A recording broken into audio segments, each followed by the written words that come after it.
everybody doing tonight? Thanks for coming out to the show. Like people in the county business have anything better to do tonight, so thanks for coming out. Appreciate this. A show of hands, how many people have a capital gain left? Anybody got one of those capital gains? Anybody know what that is anymore? So, market jumped a little bit today, so maybe there's life in that dead cat. Who knows? So, anyway, but we sit behind computer monitors all day long. We don't get to get out and see people and enjoy life or fill in paperwork and look at computers. Getting all pasty white, my hair's starting to fall out and turn to white. I'm looking 60 years old, even though I'm not even close to that. So my wife thought it'd be neat if she gave me a gift certificate to one of these spas, a men's spa thing you go to. So I thought it was pretty cool to go get pampered for a day. So she gave me a dollar amount on this card.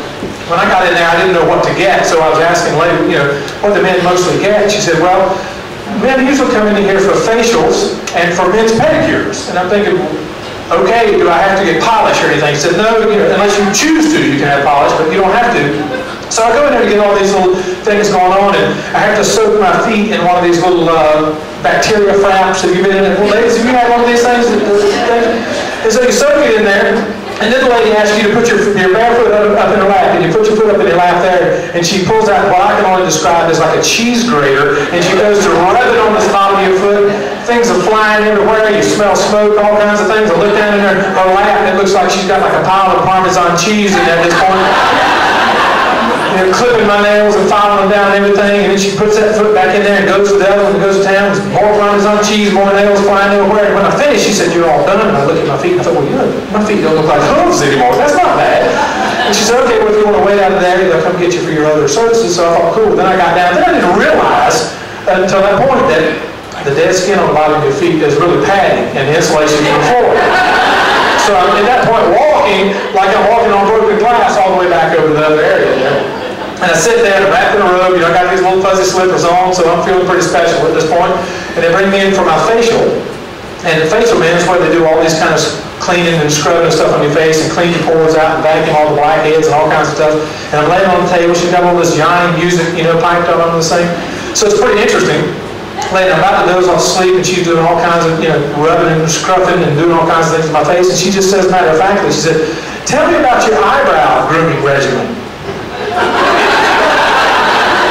And I said, well, my eyesight's terrible, so I guess if a hair like peeks over the top, I'll cut it off, if that's what you're talking about. And she said, well, what we can do is we can shave them up a little bit, and we can actually wax them a little bit on the bottom and make you look more youthful. Well, that's all I heard was the youthful part.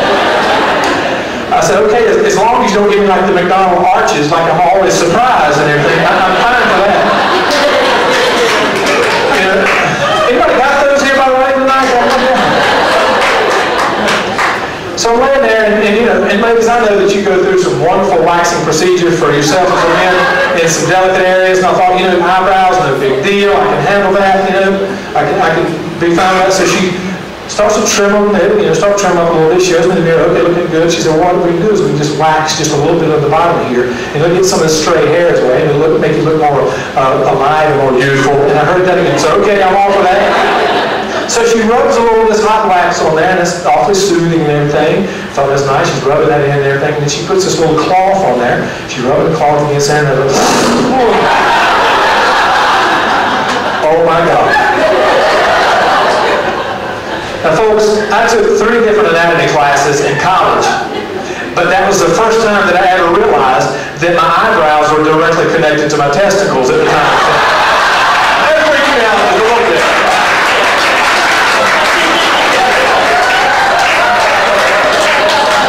So she shows me the mirror, and it's like a cartoon. My eyes going, it's all red on the bottom of that, and I'm thinking, oh my God, I've got another eye to go. She's got to do that again. So she starts to do the other eye. She does all that and everything, and I have to admit, it looks pretty good as far as I can see with my eyesight. So look all right, my facial, everything. I would show you my feet, but I don't think we're going to go that far. But I was feeling a little more youthful, and we went on this cruise right after that, and we're hanging out with all these college students and everything. And I started to learn a little bit about myself again, because it's been, since the Reagan administration, since I was in college, and first term, as a matter of fact. And so we're hanging out with all these college students and trying to be young again and everything, and doing all these different little excursions. And I'm sitting there, we're going on one of these little scuba diving excursions, and one of these young kids looks at me and he says, dude, I guess I'm dude at the point, and dude, what are you going to do if we see a shark? And I'm thinking, well, the first thing I'm going to do is kick off your mask. Probably there. So anyway, we had a good time. We were drinking, having a big time. And, I'm a risk taker. People in the financial industry aren't so much risk takers. We're the conservative ones, fill in the blanks, stuff. I'll do all kinds of things. I'll go swimming within 30 minutes of eating. I'll do that. I even ate sushi at the state fair a couple of weeks ago. That was pretty cool. I'm a risk taker. That was nice. But one thing I will never, ever, ever do as long as I live is drink something called Goldschlager again. Anybody familiar with that? Maybe Goldschlager?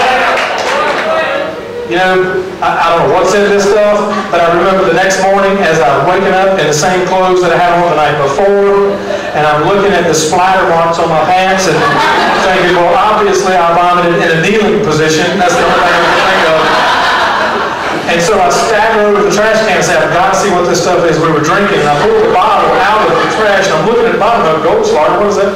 And then I see on the bottom of the label in very small print, it actually translates it into English. And Goldschlager really means, yes, Your Honor, I understand the charge is against me. So my name is Paul Pittman.